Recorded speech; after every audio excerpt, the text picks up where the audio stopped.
The Harrove Plantation fire on the night of August 14, 1859 burned with such intensity that witnesses would later claim they could see its glow from 12 miles away. By the morning light, only ash and the skeletal frames of 3 buildings remained. 16 enslaved workers and 1 white overseer, 17 souls in total, perished that night. The county sheriff's official report, filed 3 days afterward, concluded the blaze began with an overturned lantern in the tobacco barn. But the enslaved survivors whispered a different story among themselves, a tale involving a young deaf man named Thomas, a cruel overseer named Virgil Crenshaw, and a chain of events so calculated and methodical that historians still debate what truly occurred. On one point, however, they agree, that fire was planned. Someone desired those deaths, and someone walked away without a single burn. Before we return to Thomas and that fateful night, I have a request. If you're listening from the South, or any part of America where these old plantations still stand, leave a comment and tell me your state. These stories, uncomfortable as they may be, are part of our shared history. I'm curious where you're hearing this from. And if you haven't yet, hit subscribe. The story you're about to hear will challenge everything you thought you knew about justice, revenge, and survival. Now, let's journey back to Virginia in 1859, to a place where cruelty was law and silence became the deadliest weapon of all. The Harrove Plantation was located in Virginia's Tidewater region, roughly 40 miles south of Richmond, in a county where the James River splintered into dozens of tributaries that fed the marshlands and tobacco fields. This was Old Virginia, settled in the early 1700s by English families seeking fortune in the New World. By 1859, the land had been worked for over a century. The soil was depleted in patches, still rich in others, a patchwork that decided which families prospered and which faded into genteel poverty. The Harroves existed in the middle of that spectrum. They lacked the wealth of the Randolphs or Carters, who commanded thousands of acres and hundreds of enslaved people, but they were far from poor. Edmund Harrove's grandfather had bought the land in 1732 with profits from a Norfolk shipping business. He built the main house himself, or rather, oversaw the enslaved laborers who built it. A modest 2-story structure of brick and wood, painted white, with a wide porch facing east to catch the morning sun and the evening river breeze. The plantation spanned about 300 acres, with half usually under cultivation. The rest was timberland or left to revert to the pine forests and marshes that predated European arrival.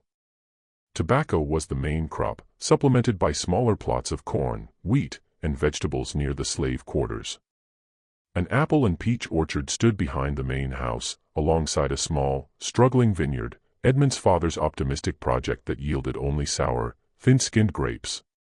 In 1859, the labor force consisted of 23 enslaved people, aged 6 to 62. They lived in 6 cabins behind the tobacco barns, built of rough-hewn logs chinked with mud and moss, with dirt floors and wooden shutters. Each cabin held 3 to 5 people, with a single fireplace for heat and cooking, and a loft where children slept on straw. The enslaved community at Harrove was relatively stable. Edmund Harrove rarely sold people away from their families, except during a dire financial crisis in 1851.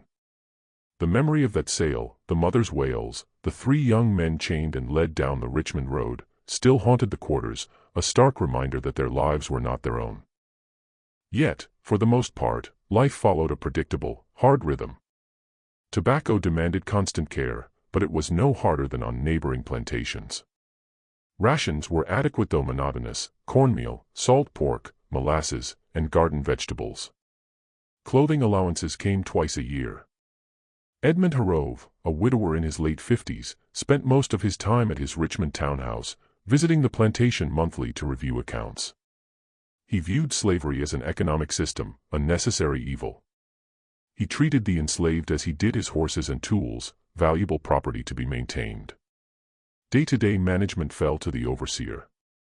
Before Virgil Crenshaw, it was William Porter, a competent but unambitious localman.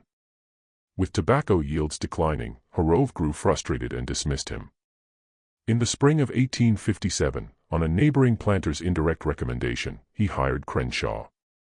Virgil Crenshaw was 32, tall, lean, with pale blue eyes and a face that seemed incapable of a smile.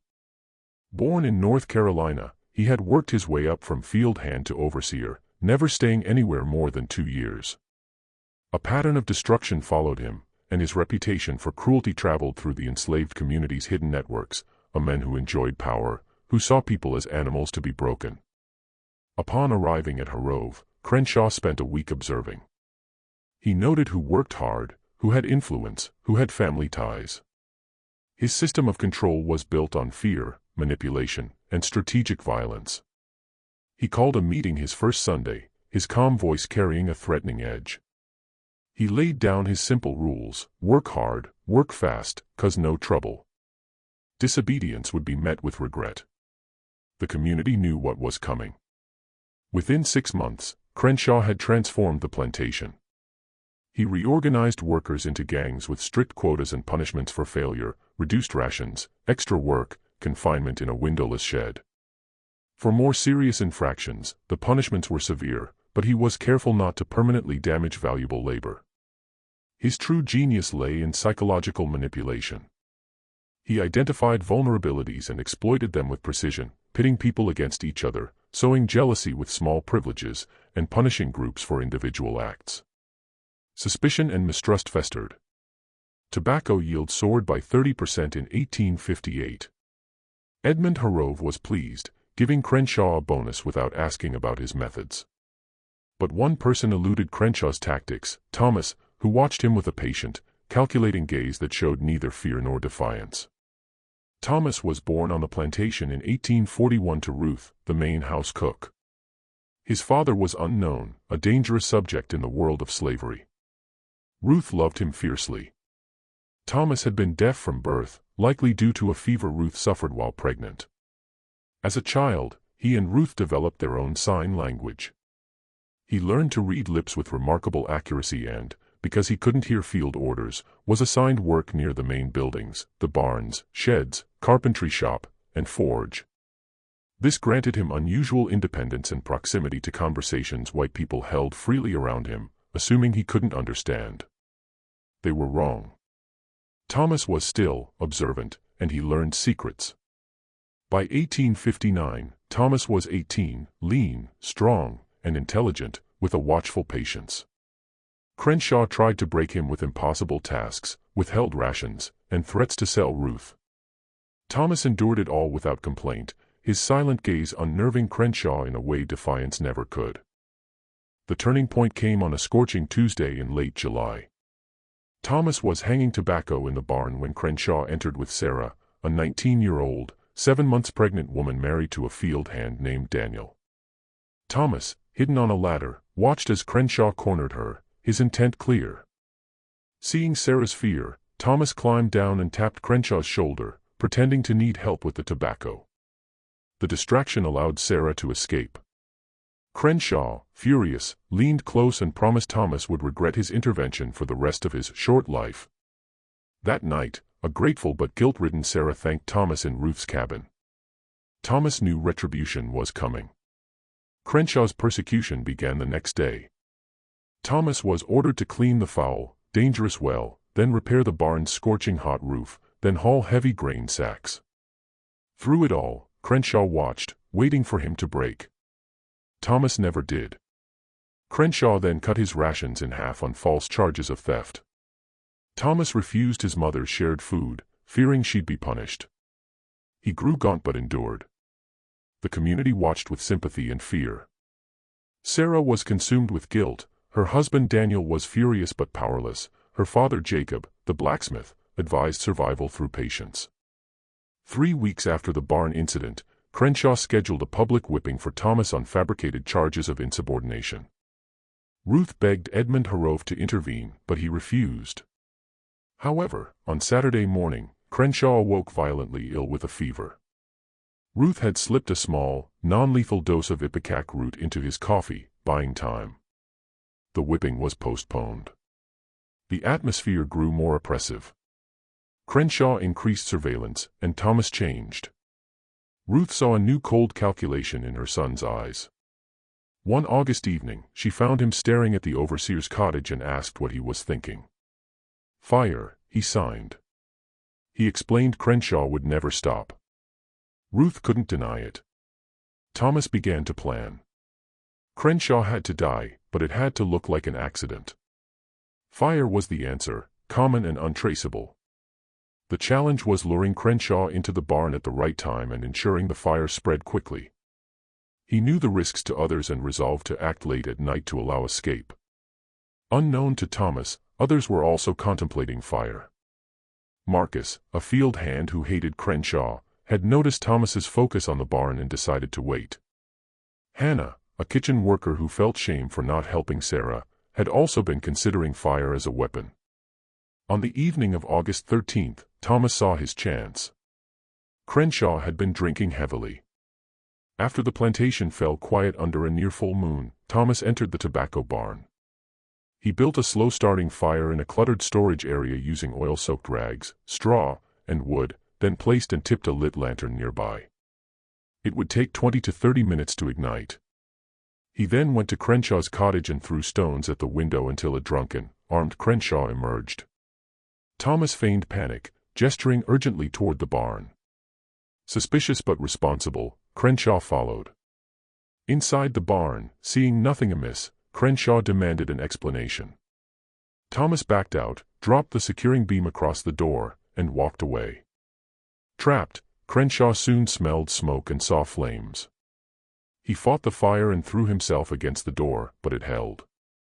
As the inferno grew, through the smoke, he thought he saw Thomas's emotionless face watching from the shadows. Then the roof collapsed. Thomas felt the barn fall from his cabin steps. Amid the chaos, Ruth found him. Seeing the truth in his eyes, she acted swiftly, sending him to Richmond to fetch Edmund Harrove, providing an alibi. The fire raged through the night. By dawn, the barn and crop were ash, and Crenshaw's remains lay within. Harrove arrived, shocked. The sheriff investigated, heard consistent accounts of Crenshaw drinking and entering the barn with a lantern, found the lantern's remains, and ruled the death a tragic accident. Life resumed under a gentler overseer. But 3 weeks later, a small fire broke out in the cabin of Peter, an informer. Then another in the kitchen house. Small, controlled fires kept appearing, targeting specific people and places. Harrove grew convinced the plantation was cursed, spending more time in Richmond before eventually selling.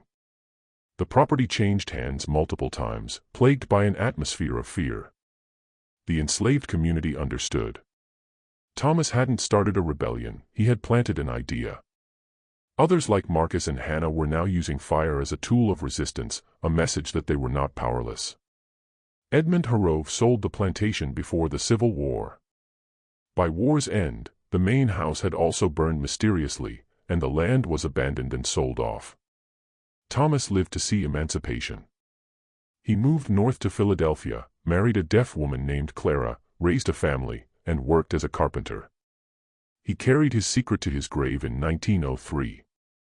The story lived on, evolving into legend among descendants.